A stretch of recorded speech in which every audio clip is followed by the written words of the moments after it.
আজকে বৃষ্টি দিয়ে ভিজে অবস্থার সাথে আসসালামু আলাইকুম, সবাই কেমন আছেন? আশা করি সবাই ভালো আছেন।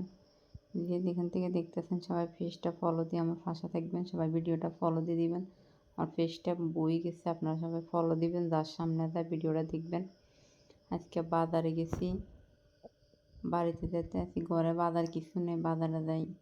ওই দিনকে একটা দাও আনছিলাম, দাওটা বালা ফুটছে না, এখন আজকে আবার এটা সিজ করে আনছি। এরপরে কিছু বাজার আনছি, হালকা পাতলা মুরগি আনছি, আমরা তো কোরবান দিনে গরু গোস্ত 1 কেজি আনছি।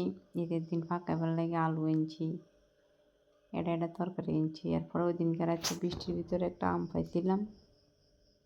ছানার একটা কথা, আমি গোস্ত আনছিলাম একটা মুরব্বির থেকে, মাথার ভেতরে টুপি ছান আমার শুধু 1 খাই মাংস দিছি, ব্যাগের ভিতরে টুকরো টুকরো করে সব হাড্ডি দিয়েছে ছান, কতগুলো হাড্ডি দিছি। জানোয়ারগো জাগা জানি কই হবো আল্লাহ বালা জানে। আসলে শয়তানের বাতি সবসময় আগে জ্বলতে থাকে, কখন জানি বিচার হয় একমাত্র আল্লাহ জানে। তো একটা মানুষের এভাবে ঠকান ঠিক হয় না। দেখেন, এদের ব্যবসায়ীতে সৎ ব্যবসা করে খাওয়াটা ঠিক।